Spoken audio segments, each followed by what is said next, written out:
What's up, guys? Happy Thursday. Welcome into Let's Bet It, presented by Superbook Sports. I'm Lauren Jabara. That's Jared Smith. Jared, we are on to week 11 of NFL, week 12 of college football. How you doing today? Happy Thursday. Thursday. Happy Thursday to you. We were just having a discussion about, we're having a discussion about snow because my timeline is just blowing up with Snowmageddon for the Cleveland Buffalo game this week. And I caution everybody, if you're making a bet based off the weather on a Wednesday or now Thursday morning, it could change. Also, the game could be moved. So just everybody relax with the snow. Like literally, I'm hearing that there's going to be 6 feet, but the snow's going to be over before the game even starts. I'm raising my hand. Meteorologists are not paid on accuracy, I have to say. Yeah, meteorologists, I repeat, say it louder for the people in the back, are not paid on accuracy. But I will say, I am all about this thunder snow that everyone's talking about. I witnessed that one time. I witnessed it one time when I was living in Denver. Thunder snow. I was in Michigan at the time. Plus snow. It was pretty cool. Oh, yeah. But also has nothing to do with the outcome of an NFL game. Totally. So we'll see. Just really cool. We've capped that game. You can check it out on Pickswise playbook that's dropping today. We talked about it. But we're going to be breaking that down, obviously, a little bit more as the week goes on. Today, we are talking about Would You Rather. Some MVPs, some Offensive Player of the Year, some Comeback Player of the Year. Thursday Night Football preview with Bobby Stanley, the Packers favored against the Titans after one good game that they had all season. I'll deep dive into that because I have to just slow my roll here. And then the college football standings and overview, some crazy stuff happening in the next couple of weeks. Not the best slate this week for college football, but it all ramps up to next week. And then the conference championship. Couple good games in the Pac-12. Couple good games out west. Couple good games, I will say. Yeah, that's true. Couple good games. So without further ado, let's get into it. Let's bet it. Would you rather MVP Josh Allen right now, Jared, at 6-1 odds, or Jalen Hurts at 5-1 odds? Who would you take? Oh, neither. God, puke, vomit. No, listen, I think Josh Allen right now is going through some things. You know, you've got a friend and they look okay on the surface. Everything's fine. But underneath, between the ears, a little bit of a turmoil, a little bit of an embroilment going on inside of Josh Allen's head. I believe the number is 7 turnovers in the last 3 weeks. Interceptions, fumbles, et cetera, et cetera. I won't get into the nitty gritty there, but it hasn't been pretty. And those are things that can knock you down from the MVP race quicker than losing a game.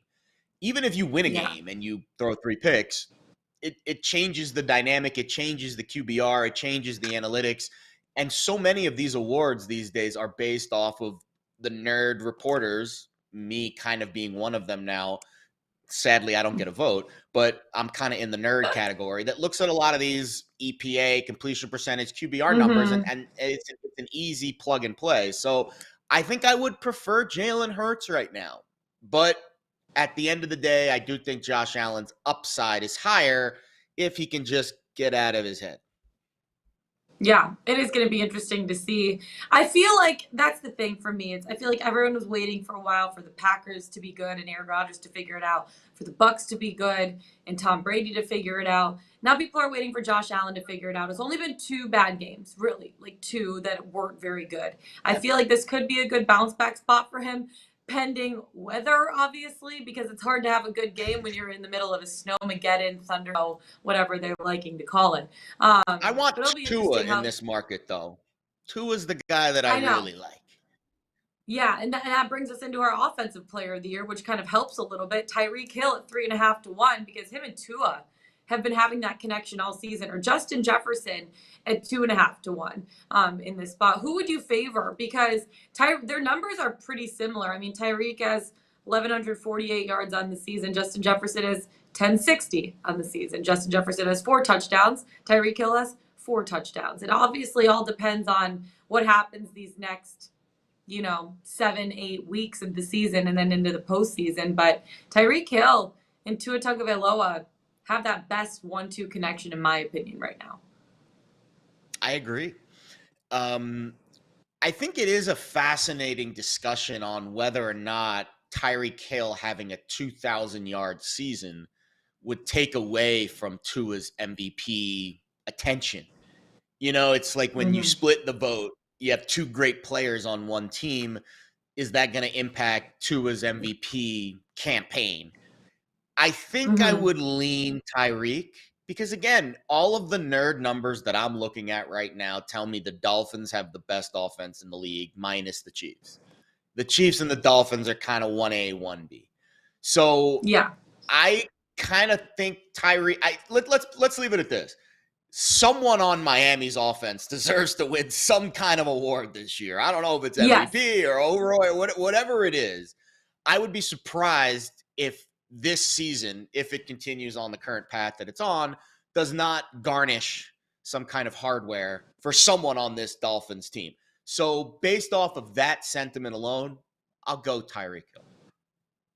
Yeah, the Dolphins deserve something at this point when it comes to their offense, because they have been playing freaking lights out. It's wild. It is actually wild. And good for Tua Tagovailoa coming out this season and just having himself an absolute year. Speaking of guys that are also having an absolute year, comeback player of the year, we have Saquon Barkley at -115 for it, or Geno Smith at -110, laying 10 cents. And Geno Smith has been like reincarnated. He's thrown for just under 2,500 yards, 17 touchdowns, only 4 interceptions, 67.7 QBR. But he's been a driving force for that Seahawks offense. And then Saquon Barkley coming out this season, he's just under 1,000 yards, 6 touchdowns. He's averaging 4.7 yards per carry. And he's the driving force for that Giants offense. Who do you give the comeback player of the year to? This is impossible to decide this. This is like making me choose between pizza or cheeseburgers for dinner. I want both. Both are great. Yeah. Both are fantastic. Like, how do you choose Can they between split the award? I think they should, to be perfectly honest with you. Yeah. So I think Geno. So the reason why this award is so tough, and I've struggled with this award in years past, how you define comeback player is very loosey-goosey. Injury to me is the easy, low-hanging fruit. Saquon Barkley, season-ending injury. Now he's playing great. The Giants are winning. That fits all in a nice, neat little box. Geno wasn't injured last year. He just didn't play. And frankly, this might be like a lifetime achievement award for Geno Smith based on all the other backup roles and issues he's had over the course of his career. But again, you have to put yourself in the mind of a voter. And I don't know how each voter values comeback, in air quotes for those listening on podcast form. Because to me, it is injury, right? Like, you came back from something. Yes. But again, the lifetime achievement status of Geno Smith being basically a career backup after punching out Ican and Polly in the Jets locker room about 10 years ago. And then the Eli Manning thing. Remember when he came in for Eli Manning and people with the Giants were so pissed off because he was the one that ended Eli's starter streak? Like, there's so many twists and turns to his career. You could make a case that he is coming back from all of that. But I think Saquon, because of the true meaning of the award, being injured last year, in my eyes, gets a slight edge. But, I mean, Geno's my guy.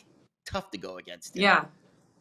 I know he's been playing so well this season, but it is true. Like, how do you define a comeback season? Let's bring in Bobby Stanley. Talk to him about that a little bit as we get into our Thursday night football game tonight, too. Prop Holliday, bring him on in. Bobby, how are you, one? And two, how would you define a comeback player? One, I'm doing very well getting over last night's NBA slate. And how would I define comeback? I think it's injury. I think from what we've seen historically, it's been injury related. Not trying to take anything away from Geno Smith at all. In my eyes, it would be Saquon Barkley, but we know how quarterbacks get favored in awards in this league. That's true. Good point. Wasn't it Roethlisberger last year? Wasn't it Roethlisberger last year? Yeah, right. He may have been. I don't know off the top of my head. I mean, it is historically been actually that's injury. a good. Let's get some precedent here, because now I'm invested in this. Now I'm invested. If you're asking me who I would go with, my thing over here. I'd probably go Saquon. I'd probably say Saquon. I think his season. Oh, it was Burrow last year. Wow, it's been a quarterback 4 years in a row, friends. Burrow, Alex Smith, Ryan Tannehill, Andrew Luck. It's been a quarterback 4 consecutive years. There's your answer. 4 consecutive years, but all I think related to injury in some facet. Correct. Alex Smith was freakish. So this one is tough. I could see why it's pretty much a coin flip between the two. I'd lean Saquon. But yeah, no, I don't want to take anything away from Geno Smith. It's been awesome. It'll be curious to see how Seattle finishes the season. I think that'll play a big factor. Can they keep this up and exceed expectations? A running back hasn't won this award since 2001. Garrison Hurst. Interesting. Wow. Long time. I know. It's going to be interesting to see how the voters play out with that and who wins that award. But we're moving on to week 11, Bobby Stanley. We have the Titans heading up to Green Bay, freezing cold up there to play the Green Bay Packers at Lambeau. And right now, Green Bay fighting for their playoff survival at this point. They came off their best win of the year against the Cowboys, snapped a 5-game losing streak. And the Titans are coming off of a come-from-behind win against the Broncos. And now they're 2 games ahead, sitting at the top of the AFC South. And the Packers are still favored. Explain this to me. Give me some of your props for today. I don't understand this. But anyways, I digress.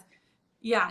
Why? It ties into my prop, but I think overall what I took away from the win last week against the Cowboys, the Packers offensive line finally has some cohesion. They're coming off the best performance they've had all season. All 5 expected starters started that game and finished that game for the first time this year. I think that played a big factor. I think it's why you saw Christian Watson have the game he had. They were able to finally have a deep aerial passing attack that kept Micah Parsons in check, 5 pressures on 23 dropbacks. What I'm saying is I think the offensive line has been a big factor in what we saw the Packers turn around last week. And it plays into who I like this week, which is A.J. Dillon over 33.5 rushing yards. So you mentioned the temperature. It's freezing in Lambeau. Now, the Titans ranked bottom 10 according to PFF in tackling. Do you want to arm tackle A.J. Dillon when it's below freezing? No, I don't think I would like to. But Dillon at home has been significantly better this season than Dillon on the road. He averages 13 rush attempts per game. He averages 55 rushing yards per game while at Lambeau. He's hit this particular line. It just seemed low to me. He's hit it in 8 of 10 games this season and 5 of 5 at home. So I do like Dillon to get more in the mix, get a little bit more touches than we've seen. Kind of hovers around 10. I do think he'll be at that 12 to 13 tonight, which helps. So I'm going with the rushing yards. And I know everybody, Jared, I'm expecting you to say, well, the Titans' rush defense is one of the best in the league. So I started looking into that. They're one of the better rush defenses in the league against run-first teams when you know when the ball is coming. So I look at them against the Bills, who can mix it up, go run and pass. They gave up 4.4 yards per carry. I look at the Raiders, run and pass, 5.1 yards per carry. The teams they've dominated are the Colts twice. You know Jonathan Taylor's coming. The Commanders with Carson Wentz. The Texans and the Broncos.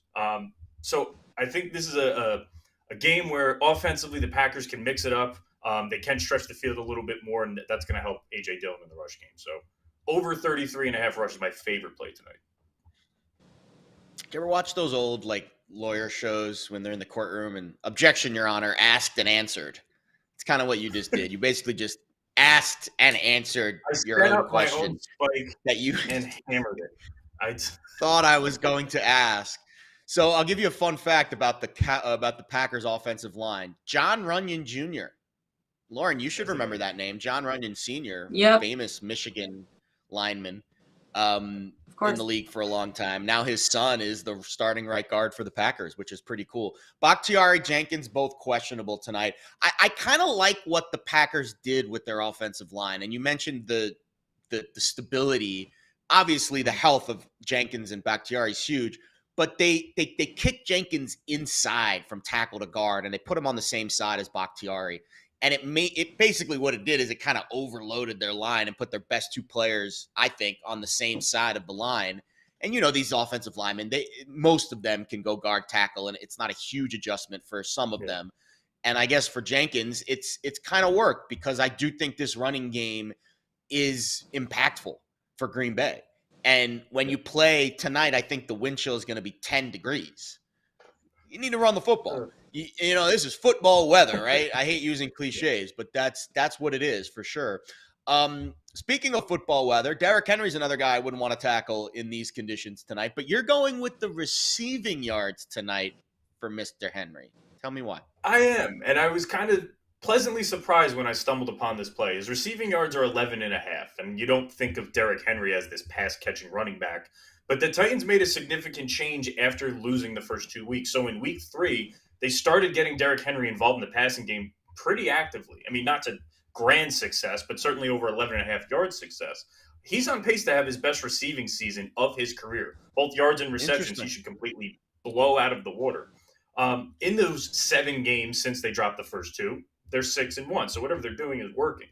Now, with the 7 games that Tannehill's been under center, he's had 2 catches in 5 of them. Now, his reception line tonight is heavily juiced. It's minus 175, over 1.5 receptions. So let's say he gets the 2 receptions. When he gets 2 receptions, he hits this line in 4 or 5 games. So did not really expect this from Derrick Henry. When I started looking into it a little bit more, the 11.5 seems extremely reasonable. And the Packers are allowing 7.8 yards per reception to opposing running backs. So I'm not as heavy on this one as I am the A.J. Dillon, but I see some value in it and something probably we wouldn't expect. So the receiving yards for Derrick Henry at 11.5. I actually really like that. And I may or may not be on his rushing yards for my best bet of the day, so I'm not going to give it away now. But stay tuned for that. Tell me about Treylon Burks and why you like him to be an anytime touchdown scorer at a good value. Why? Because that's what I do on this show. I bring random people to score a touchdown every primetime game. Treylon Burks to score a touchdown is plus 425. He's a rookie wide receiver who has not yet scored this season. But he missed a big stretch of in the middle of the season. He's only played 5 games. But he was drafted in the first round to be this number 1 overall, or this number 1 wide receiver in the offense. And I started looking at wide receiver ones against the Packers. Had they had any success? Well, Justin Jefferson, Stephon Diggs, Devontae Parker, Terry McLaurin, CeeDee Lamb, all the wide receiver ones for their team, they all scored a touchdown against the Packers. Now, obviously, he's not in that caliber of player, but I do see some value there for him to get one in. I mean, they're going to load the goal line they're going to load the goal line for Derrick Henry. We all know that's coming. There's a reason they do it. But he got his first red zone target this year last week. It was inside the 10. I could see some value there. And he's really an explosive athlete. So something they can give him in short yardage and possibly take when they get, across the 30 or 40. So plus 425, I see some value on Burks, but over under total is 41. I'm not overly confident in touchdowns tonight. Yeah, it's a weird game. Our guy likes the under Clef TA, and we'll talk more about that in a bit. I could see this one being a little bit frisky, though. The Packers are an intriguing team right now. They are a wounded animal, and they gave themselves a little bit of vitality last week. But the short week, tough. The short weeks are I think the Thursday games are the toughest to predict each week. They're just so tough. Who wins tonight, Bobby? I'd take the Packers. I would lay the 3. Short weeks and injured teams. Lauren's don't about go well. to mute you. Lauren's going to mute you and kick you off. Well, I know. I gotta take a sip of water. She almost threw up in her mouth. I would take the Packers, but it's really injuries on a short week. You got no Bud Dupree, no Caleb Farley, no Ben Jones, no Amani. Yeah, those are huge injuries. Big names. And it scares me with the under, too, because those guys are really impactful to that defense. And that Titans defense has been much better than expected. And reading those fan message boards we're talking about, apparently the Packers own the Titans. They've had a lot of success. I think they blew out the Titans 2 years ago. 2020 blew out Vrabel and the Titans. So there's a little bit of history there. In general, I do lean the Packers. The over-under does scare me. I know Clev TA is one of the better cappers I follow online. He does like the under. 41 just throws me. 27-14, 27-17 seems a little bit more reasonable to me tonight. Yeah, so I just am not like, I feel like the Packers played one good game, technically one good quarter, and everyone's like, oh my God, they're back. They're the Green Bay Packers. We're laying the points now with them. Let's freaking go. The Titans are 2 games ahead in the AFC South right now. They're a good team. I know they have a lot of injuries going on right now, but I feel like Derrick Henry is going to be the difference in this game. 3 points is a lot of points for me to lay with the Packers right now. The Titans haven't allowed more than 20 points in any game since week 3. The defense has 13 takeaways, 29 sacks. Derrick Henry is a force to be reckoned with against a team that is the 28th in rushing defense in the Green Bay Packers. Aaron Jones is the biggest weapon on their offense. I can't see it. I can't see it happening, but you know what? It's okay. We'll see. We'll see how this all plays out. I would say this. I do not think the Packers are back. Are they the top of the NFC anymore? No. I don't think anybody views them like that. But they have a new perspective as they're 2 games out from the wild card in the NFC, in a weak NFC. If they can squeak it in, be the underdogs that they'll be the team no one wants to play in the first round. I promise you that. They do really have nothing to lose. Aaron Rodgers has been dragged through the mud and bottomed out. I don't know. I just think perspective has changed on them. They're not who they were. But they could be someone still a little bit difficult come December and January. Tennessee, they're always a team that there's never a lot of hype, but then you look at the end of the year, they're the 1st or 2nd seed in the AFC. I don't understand it. I never have. It's a rare brand of football. Totally. I just feel like Vrabel gets them prepared for every single game. And they kind of fly by under the radar. Yeah. He won They Coach fly of the Year. by under the radar. But I think they're going to be ready for a game like this, regardless or not. And I know the message boards are saying that the Green Bay Packers have owned this rivalry. They're not the Green Bay Packers of old. This team sucks. Sucks this year.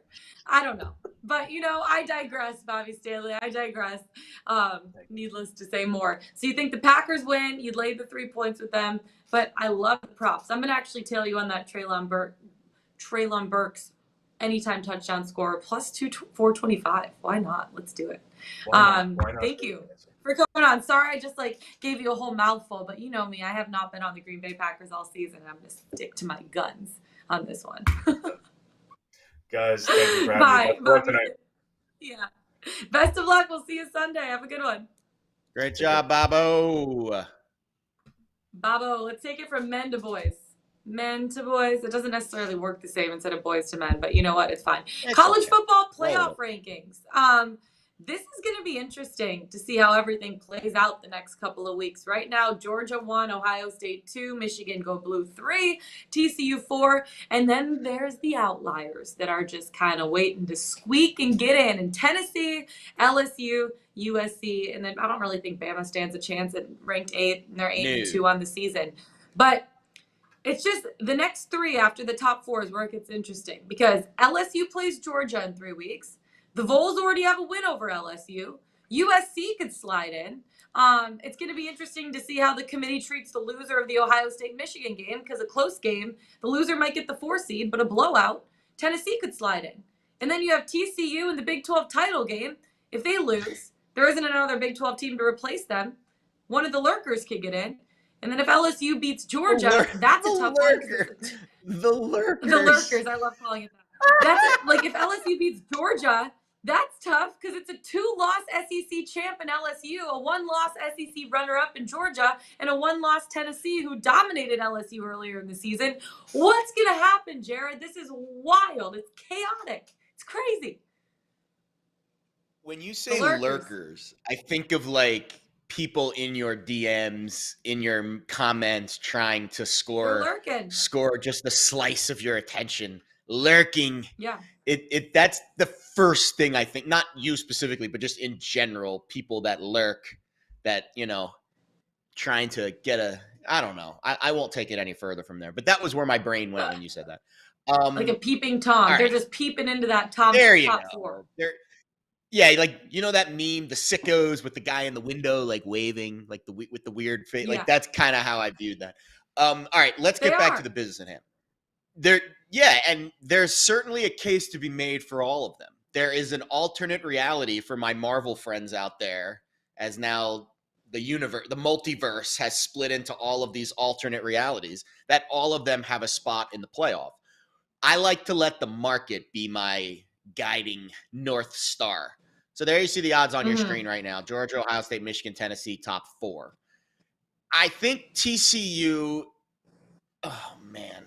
So remember on Playbook yesterday, well, Thursday, you might be watching it today, but we recorded it yesterday. When I said the under handicap, you go back to it another time because, you think it's a good handicap, but you just don't want to be biased against the bad result. And we had a bad result with the under in the Colts Raiders game last week, but we're back on it this week against the Broncos because I think the handicap is sound. I feel that way about TCU. I feel that the handicap is sound on who they are. The market is telling you who they are. They're undefeated, ranked 4th, but they are behind a team in the rankings that has 1 loss and is not even going to be in their conference championship game because the market just doesn't believe in this TCU team. And I believe in the market. So we'll get into it tomorrow when we give out college football picks, but I'm leaning Baylor on Saturday for those reasons. So let's for argument's sake say that TCU loses a game. And then you've got Georgia, Ohio State, Michigan, Tennessee, LSU, USC. I'll be honest, USC's game against UCLA this week, that number's shrinking. And some of the sharps I think are on UCLA. So USC could absolutely lose. And here's the question that I want to ask you, because you're very close to this rivalry. And I heard a very interesting take about Michigan, Ohio State yesterday that I think is very valid.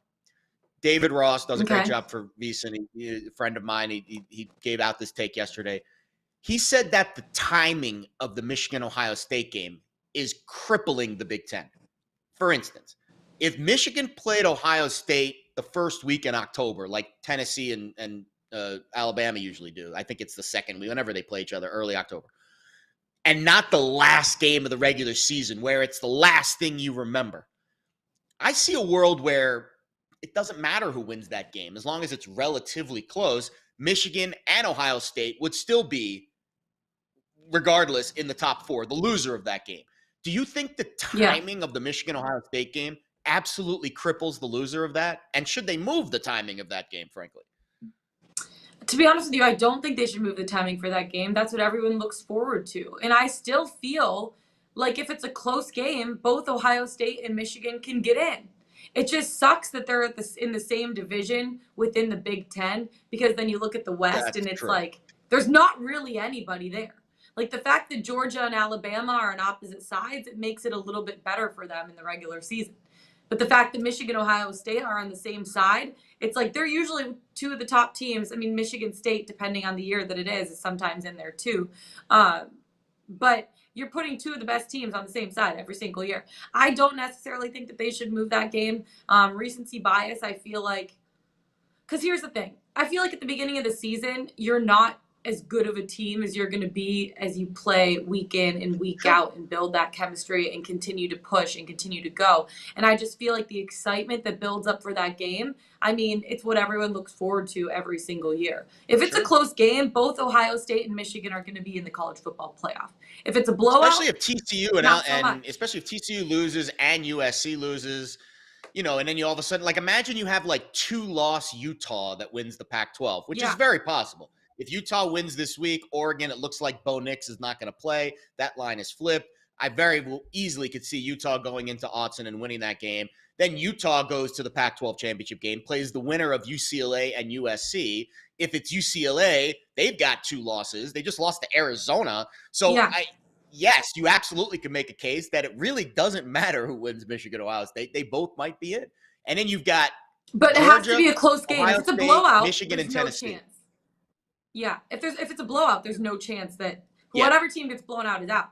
If it's a close game, absolutely, I think both teams are going to be in. It's just weird this year because there's so many different options of great teams of who's going to actually make the college football playoff.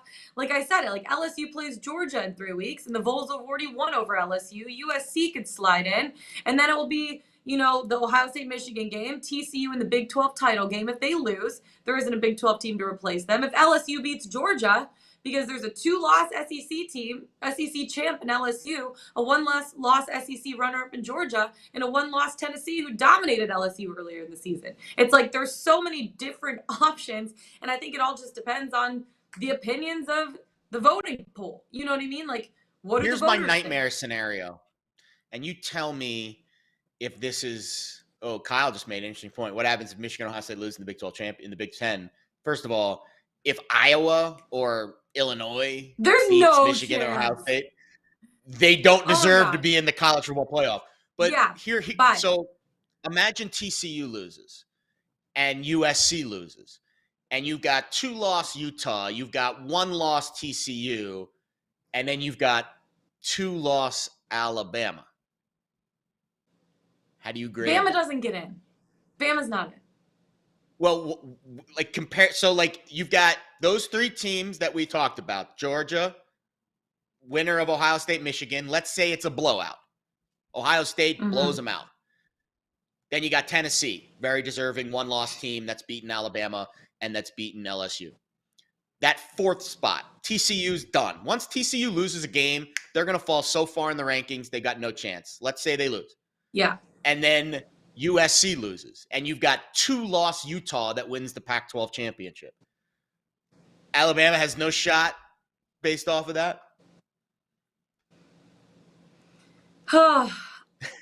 There are only 2 losses are to Tennessee and LSU, that they're having, both on the road. that the voting pool is having.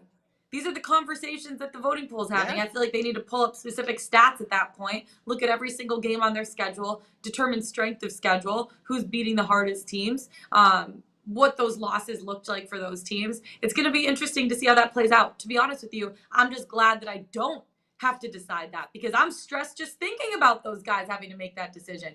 But again, a lot of these are what-if scenarios, and we're going to see how a lot of this plays out the next couple of weeks. Hopefully it determines itself on the field. People will riot if Alabama gets into the playoff this year. People will riot. Things usually have a way of there will be a riot. Yeah, it's going to be really crazy. Things usually have a way of working themselves out. We'll see how that plays out the next couple of weeks. Week 12 of college football this week, week 13 going into next week. We'll be breaking it all down for you. Very exciting stuff in the college football playoff world. Before we get into our best bets of the day, though, Jared, let's talk about Superbook Sports. Let's bet it. Presented by our friends at Superbook Sports. Go to superbook.com or download the app today. This season, we're rooting for safeties. That's because Superbook is going to give you a $50 bonus on each safety scored this season. Just place a $100 pregame bet on any spread or any total, and if there's a safety scored in any game on Sunday, you, my friends, get a $50 bonus. Make sure to visit superbook.com for terms and conditions. From superbook.com to pickswise.com, 3-star play of the day. Who we got? Mark Lammy. Go Jets. Winnipeg, Anaheim tonight. Fun game out in the Peg. I know you've attended that arena multiple times. The coldest place I've ever been in my life.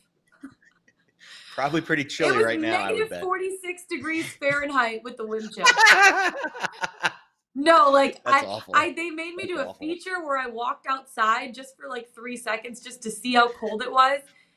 Truly, like a minute, not even a minute outside, and I was cold to the bone. Like I couldn't warm up for like 4 hours after that. They have little mouse tunnels that everyone walks through because you literally cannot go outside. I digress. It is so cool. So funny. It reminds me of Penn State. We had heated sidewalks at Penn State because they didn't want people to miss class when it snowed. Did you now? Did you? let that soak in for a minute. That is super bougie. I hated it too because every time it snowed, we never missed class because the sidewalks were always perfectly clear on campus. Those sneaky devils in State College. Matt Weisenfeld's got Blazers Nets, and Mark Lammy's got Wings Shacks. Have fun. Go Wings, baby. Let's go. All right, our best bets of the day. Let's get right into it. I know we both have a bet for Thursday Night Football. I'll let you go first with your total, and then I'll take my little proppy that I got going on. Yeah, this is a Clev TA special. I'll be honest, I don't fully buy into this bet. I trust Clev TA. That's why I'm giving it out. And he is, hands down, the sharpest handicapper I've worked with in the NFL. No offense, Lauren. Mm-hmm. He's incredibly good at his no job. offense taken. None taken. I will beckon the sharp gods here and give you his under for tonight. So, you know the Meghan Trainor song? It's all about that bass. Mm-hmm. It's all about that bass. No treble. All about that pace. That's what we're talking about tonight with this game. These two teams have the slowest and second slowest situation neutral paces in the NFL. And what situation neutral basically means is neither team is ahead or behind by a lot. It's kind of the even part of the game. And they both run painfully slow paces. Both teams also are pretty good defensively in terms of what the other team likes to do, minus the Packers against the run. But if both teams are running it heavily tonight in cold weather and both teams are running at a snail's pace, I like the idea that the clock is going to basically be like an hourglass slipping through the sands of time. So while I don't love the number and while I think Thursday night breeds volatility, I will trust our pal Clev TA. Just one little shiny unit here. Not a very particularly strong play, as we mentioned. But again, I trust the man behind the pick more than I trust the pick itself. And so we'll give you Clev TA's under 41 Titans Packers tonight. But I would not be shocked if Derrick Henry ran left, right, and center and scored 3 touchdowns and our under was screwed by halftime. Because Thursday night. Which brings me right into my bet for tonight. King Henry, baby. That's who I'm looking at. My guy, Derrick Henry. Over 99.5 rushing yards. And I got that at minus 120 on BetMGM. The number is different in a bunch of different sports books. I think on FanDuel, it's like closer to 101.5. So make sure to shop around. I really like the 99.5. Similar to the Eagles, the Packers' big weakness is their run defense. They rank 28th in the NFL in opponent yards per carry and 30th in rush total. I mean, this is a massive number to expect King Henry to hit. But the way that Tannehill's been playing, the Titans' key to success is to run the ball down their throats. I mean, in general, that's the key to success when it's a cold game like this, too. Run the ball down their throats. He's topped this number in 5 of the last 6 games, and the one time that he didn't hit it was last week. And last week, he only played about 58% of their offensive snaps. That's his second lowest number of the season. So I feel like coming into this game, he should be a little bit more well-rested, a little bit more restored. It's a get-right spot for him. He's averaging 102.6 yards per game on the season, which is about 3 yards over what this prop number is. And he has 202 carries on the season, which is first in the NFL. They're going to use him a ton this week. Also, the dude only needs 77 more yards to hit 1,000 for the season. I feel like that's a little bit of a motivating factor here. He's just going to want to run the lights out, run it down the Packers' throat. So I like Derrick Henry, King Henry, over 99.5 rushing yards, laying 20 cents for it. Juice is worth the squeeze, in my opinion. Let's get it. And side bet, Titans +3. But I digress. That's it for us today, guys. Find us on the YouTube channel. I'll take that side bet. Pickswise.com. I'll take that side bet. Let's do it. I'll take it. Let's do it. Not a swag bet, because then I'm destined to lose. But we'll come up with some other beverage or just a high five, a handshake, how do you do type of scenario. So are you taking the Packers? It's a gentleman's wager, a ladies and gentlemen's wager. I'll take the 3. Are you taking the Packers laying the 3? Yeah, I'll take -3. Okay, cool. Good for us. Okay, find us on the Pickswise YouTube channel, guys. That's what you heard here. You heard it here first. Titans +3. Packers -3. That's it. We'll see you guys tomorrow. Let's get it. Let's bet it.